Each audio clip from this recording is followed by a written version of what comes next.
This is a story about revenge. A wealthy man walked into the office of the most powerful name in sports cars and was humiliated, told to sit down, be quiet, and go back to building tractors. So he did something no one expected.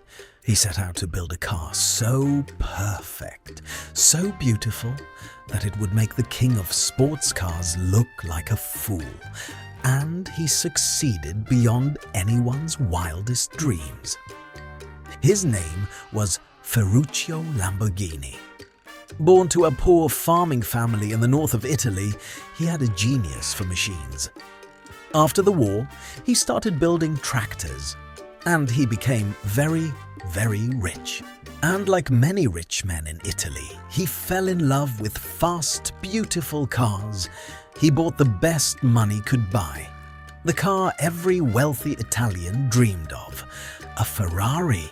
But Ferruccio was not just a customer, he was an engineer. And the more he drove his Ferraris, the more he noticed their flaws. They were loud, they were rough, they were race cars pretending to be road cars, and worst of all, the clutch kept failing, again and again. Until one day, he took one apart and realized the very same part sat inside his own cheap tractors. So Ferruccio did something bold. He drove to the factory of the legend himself, Enzo Ferrari, and he told him, man to man, that his cars had a problem and how to fix it. But Enzo Ferrari was not a man who took advice.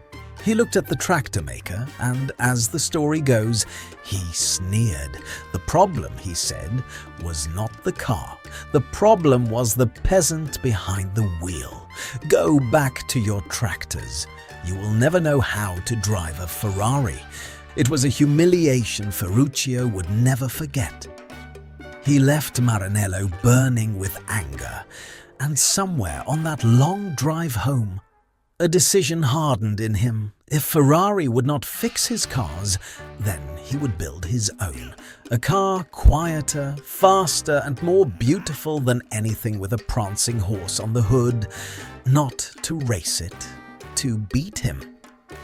In 1963, in a small town called Sant'Agata, Lamborghini built a gleaming modern factory, and he spared no expense.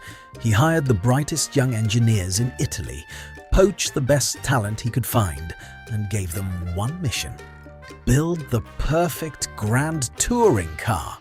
And under that roof, they created a monster of an engine, a screaming V12 built from scratch.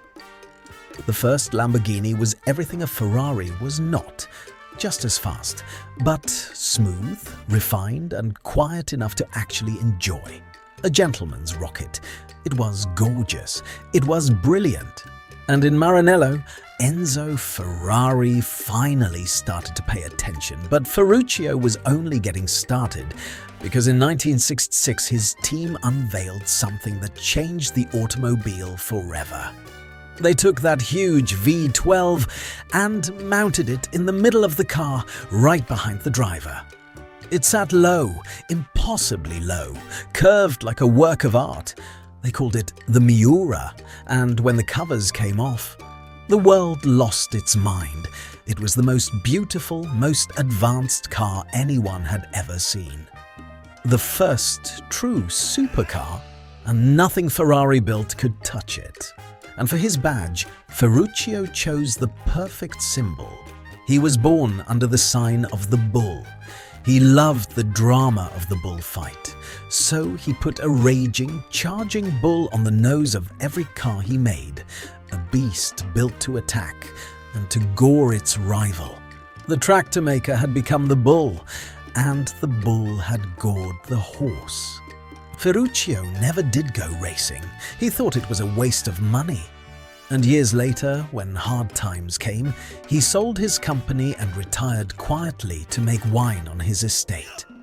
But the thing he built out of pure spite never died. Every impossibly fast, impossibly beautiful supercar that came after chases the standard he set. Ferrari makes legends, but Lamborghini was born to humble one. One insult, one wounded man's pride. That is all it took to create one of the most iconic names on earth. Ferruccio Lamborghini didn't just build a car, he built revenge you could drive. If you love stories like this, the grudges, the geniuses, and the machines they left behind, do me a quick favor. Tap that like button and subscribe. There's a brand new one here every week, and the next story is a good one.